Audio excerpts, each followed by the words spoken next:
18 июля 2026 года, суббота, раннее утро, бухта Адвенчер-Бэй на острове Бруни. Это Южная Тасмания, самый краешек Австралии, откуда до Антарктиды уже ближе, чем до экватора. Одному из мужчин 31 год, он местный опытный подводный охотник. Рядом с ним под водой еще двое товарищей, тоже с гарпунными ружьями. Глубина около 8 метров, видимость нормальная. Вода холодная даже по местным летним меркам. Лето в Тасмании это декабрь, и сейчас там разгар зимы. Погружение спокойное, рутинное, одно из тех, что делают сотнями каждый сезон в этом районе. Географически остров Бруни соединен с материковой Тасманией паромной переправой. Места здесь дикие и малолюдные, зато вода прозрачная и богатая жизнью.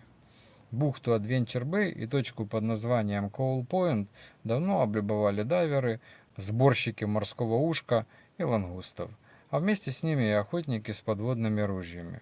Дно там буквально усыпано этой живностью.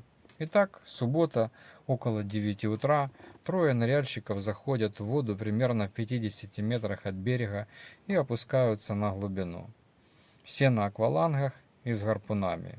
Ситуация абсолютно штатная, и в какой-то момент мужчину неожиданно атакует акула. Резкий удар, боль в руке, укус приходится на нижнюю часть предплечья. Но самое важное это то, что происходит дальше.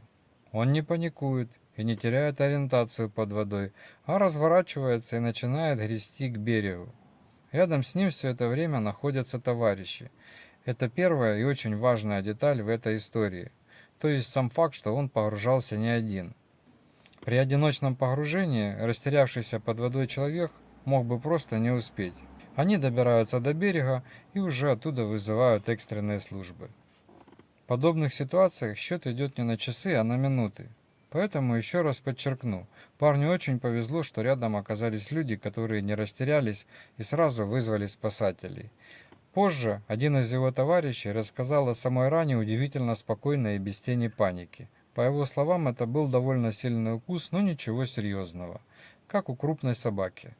Дальше в дело вступает санитарная авиация, пострадавшего вертолетом доставляют в Королевскую больницу Хобарта, и травма действительно серьезная, поскольку укус пришелся на руку. Однако с первых минут было ясно, что его жизни ничего не угрожает.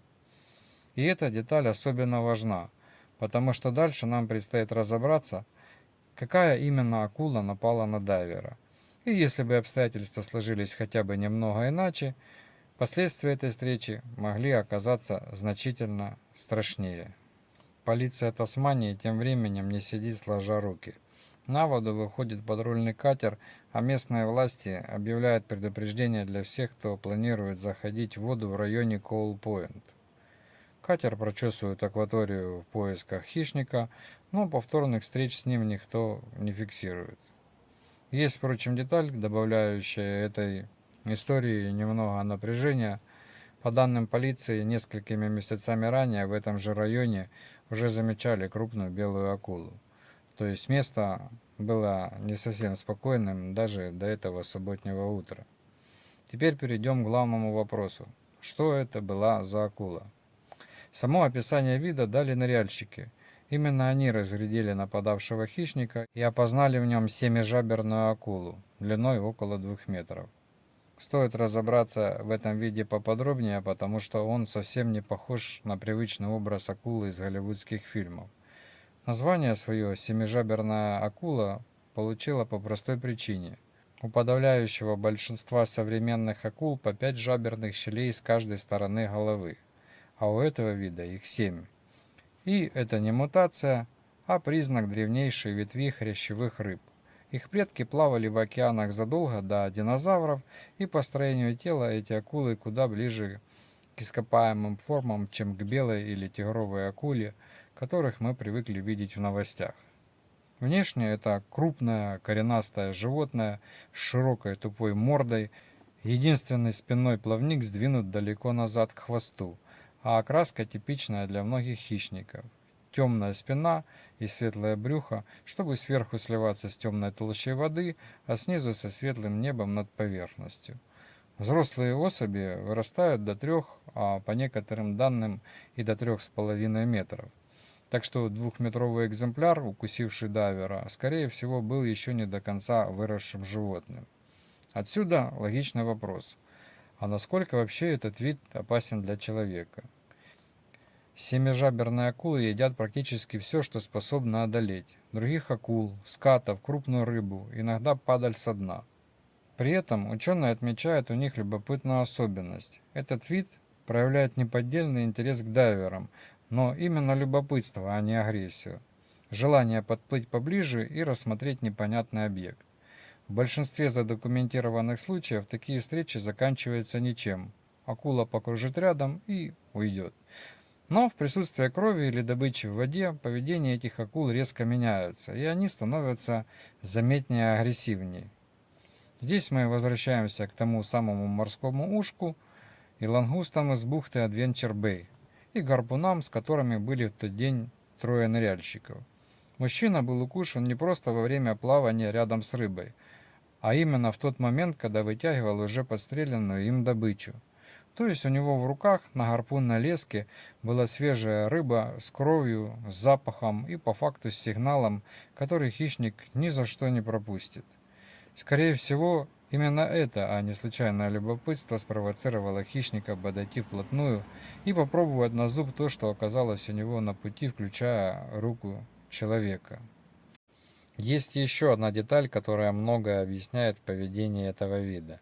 Биологи, изучавшие семижаберных акул у берегов юго-восточной Тасмании с помощью акустических меток, выяснили, что днем эти животные обычно держатся у самого дна и малоподвижны, а по-настоящему активными становятся именно ночью, баражируя в толще воды в поисках добычи. Перед нами преимущественно ночной хищник, который днем отдыхает, но вполне способен вспыхнуть активностью и атаковать добычу, если она сама подвернется ему под нос в светлое время суток. Тем более, если эта добыча пахнет кровью и рыбой. Похоже, что именно так и произошло в это субботнее утро. Акула не выслеживала пловцов специально, а среагировала на то, что оказалось рядом. Есть и факт, который делает эту историю по-настоящему значимой для местных жителей. Случай на острове Бруни стал первым укусом акулы в Тасмании с 2015 года. За всю письменную историю штата с начала европейского освоения этих земель зафиксировано лишь 15 документально подтвержденных нападений акул на людей. Из них 6 закончились трагически. Частота таких событий здесь исчезающе мала. И именно поэтому один единственный укус за руку моментально становится новостью острова. 2026 год в целом выдался в Австралии беспокойным по части встреч человека с акулами. И в отличие от истории на Бруне, те случаи закончились трагически. 24 мая 2026 года на Большом барьерном рифе у рифа Кеннеди-Шоу погиб 39-летний мужчина. Он занимался подводной охотой с лодки, когда на него напала акула. Недели раньше у острова Ротнест в Западной Австралии тоже во время подводной охоты погиб 38-летний Стивен Матабони, предположительно от белой акулы. На этом фоне история на острове Бруни выделяется одним важным обстоятельством. Пострадавший остался жив и, судя по всему, довольно скоро снова окажется в воде. Стоит ли после этого бояться воды у берегов Тасмании? Статистика говорит сама за себя. Один подтвержденный случай почти за 10 лет на весь штат. Это вообще не та цифра, ради которой нужно отказываться от дайвинга или подводной охоты. Люди каждый сезон заходят в эту воду, собирают морепродукты, ныряют ради удовольствия, и подавляющее большинство из них никогда даже не увидит акулу вблизи, а не то, чтобы столкнется с ней. Но у любого моря, и особенно у такого богатого жизнью, как воды Южной Тасмании, есть своя цена за эту красоту. И иногда приходится платить в буквальном смысле собственной рукой, особенно если в ней гарпун. А что бы сделали вы, окажись рядом с диким любопытным хищником весом в добрую 100 килограмм? Постарались бы медленно отступить, начали бы отбиваться или, как этот дайвер, просто развернулись и поплыли бы к берегу, полагаясь на товарищей рядом.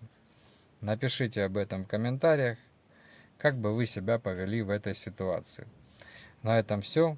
Всего вам самого доброго. До новых выпусков и пока.